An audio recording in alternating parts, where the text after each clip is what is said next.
Important table అండి. ఒకసారి చూడండి అందరూ. సమ్ నమస్కారం అండి అందరికీ.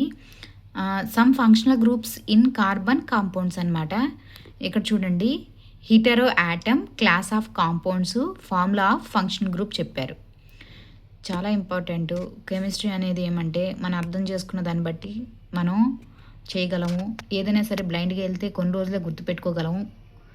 కొంచెం అర్థం చేసుకొని చదవగలిగితే మటుకు చాలా వరకు మనకి గుర్తుండిపోద్ది. ఎగ్జామ్ పర్పస్ అయితే ఇంకా క్లియర్గా ఉంటుంది. మనం జాబ్ కొట్టినంత వరకు కన్సిస్టెన్సీ అనేది మనం మెయింటైన్ చేయాలండి. అప్పుడైతేనే మనం జాబ్ కొట్టగలము. ప్రతిదీ కూడా ఏమంటే చేసామా చూసామా అన్నట్టు కాకుండా చదివింది ఒకసారి ప్రాక్టీస్ చేసి దానికి సంబంధించిన ఏదైనా రిలేటెడ్ బిట్స్ ఒకసారి మనం వర్కౌట్ చేస్తే మాత్రం చాలా బాగా గుర్తుంటుంది. ఎగ్జామ్లో మనకేమంటే వాళ్ళు బిట్టు మనకు తెలిసినట్టే ఉంటుందండి. కాకపోతే ఏదో చిన్న మిస్టేక్, చిన్న కన్ఫ్యూజన్ దగ్గర 1-2 మార్క్స్ మనం చాలా వరకు ఏంటంటే బాగా ప్రిపేర్ అయిన వాళ్ళు కూడా 1-2 మార్క్స్ దగ్గర పోవడం అనేది జరుగుతుంది. సో ఆ కన్ఫ్యూజన్ రాకుండా ఉండాలి అని అంటే మనం ఇంకొంచెం ప్రాక్టీస్ చేయాలి అంతే. మనం ఎలాగో రెగ్యులర్గా ప్రాక్టీస్లోనే ఉంటాము. దాంతోపాటు ఇంకా అనేది మనం ప్రాక్టీస్ చేయాలి. చేసిన దాన్ని కూడా పర్ఫెక్ట్గా చేయాలి, గుర్తుపెట్టుకోవాలి. సో ఈ టేబుల్స్ అన్నీ ఏమంటే మనకి చాలా హెల్ప్ అవుతాయి. ఎగ్జామ్స్లో మటుకు మనకి చాలా హెల్ప్ అవుతాయండి. అన్నీ కూడా మనకు అడిగేది క్లియర్గా నోటిఫికేషన్లో చెప్పినట్టే అడుగుతారు. సిబిఎస్ఈ బేస్డ్ సిలబస్ అన్నారు. సో అందులో నుంచే క్వశ్చన్ వస్తుంది. మీరు ఎగ్జామ్ రాసాక కూడా వచ్చి చెక్ చేసుకోండి. మీకు గుర్తున్న బిట్సే కూడా మీరు చెక్ చేసుకోండి. ఖచ్చితంగా మన బుక్లోనే మనం చదివిన అప్ టు 10 సిబిఎస్ఈ బుక్స్లోనే ఆ బిట్ ఉండడం అయితే ఖచ్చితంగా జరుగుతుంది. ఓకేనా? ఆ పాయింట్ తెలిసినట్టే ఉంటుంది, కానీ చిన్న చిన్నవి కన్ఫ్యూజ్ అయ్యి కొన్ని మిస్ చేస్తుంటాము. అది రాకుండా ఉండాలంటే రిపీటెడ్గా మనం చూసుకోవాలి. రిపీటెడ్గా ఏం చూస్తాం? రిపీటెడ్ బిట్సే చూస్తాం. రిపీటెడ్ ఇంపార్టెంట్ సబ్జెక్టే మనం చూస్తాం. ఓకేనా అండి? ఒకసారి చూడండి. ప్రతిదీ కూడా మనకి ఏదైతే రైల్వేస్లో మటుకు మంచి స్కోరింగ్ టాపిక్ ఏదైనా ఉందంటే జనరల్ సైన్స్ అండి. నాకు తెలిసినంత వరకు జనరల్ సైన్స్ అనేది మనకు స్కోరింగ్ టాపిక్కే. కొంతమంది అర్థమెటిక్ చేయగలరు, కొంతమంది ఏమంటే అర్థమెటిక్ పూర్తిగా చేయలేరు. సింపుల్ క్వశ్చన్స్ చేస్తారు. నెక్స్ట్ రీజనింగ్ అంటే మ్యాక్సిమం అందరూ చేయగలరు.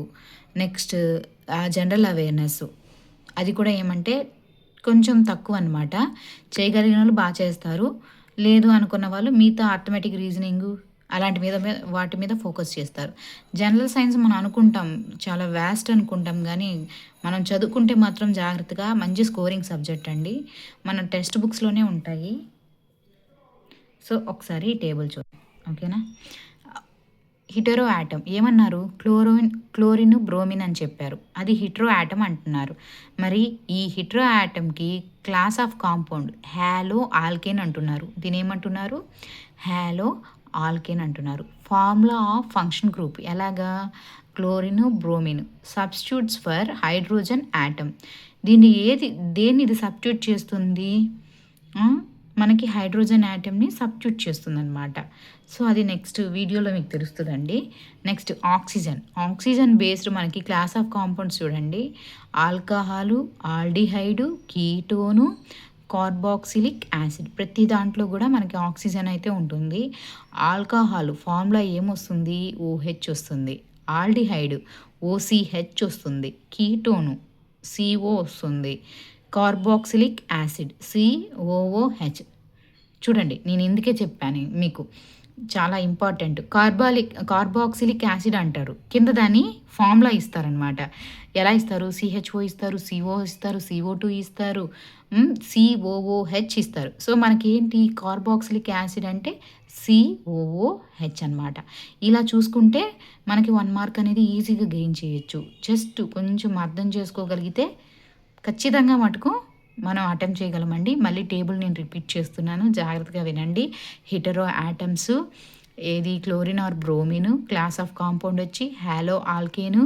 ఫంక్షనల్ ఫార్ములా వచ్చేసి ఏంటి? క్లోరిన్ బ్రోమిన్ది హైడ్రోజన్ యాటమ్ని సబ్స్టిట్యూట్ చేస్తుంది అనమాట. ఆక్సిజన్ వచ్చేసరికి alcohol OH, aldehyde OCH, ketone CO, carboxylic acid COOH. Thank you అండి. మీకు ఈ వీడియో నచ్చితే లైక్ చేయండి, షేర్ చేయండి, సబ్స్క్రైబ్ చేయండి. ఏదైనా డౌట్ ఉంటే కూడా కమెంట్ రూపంలో నాకు తెలియజేయండి. థ్యాంక్ యూ అండి అందరికీ.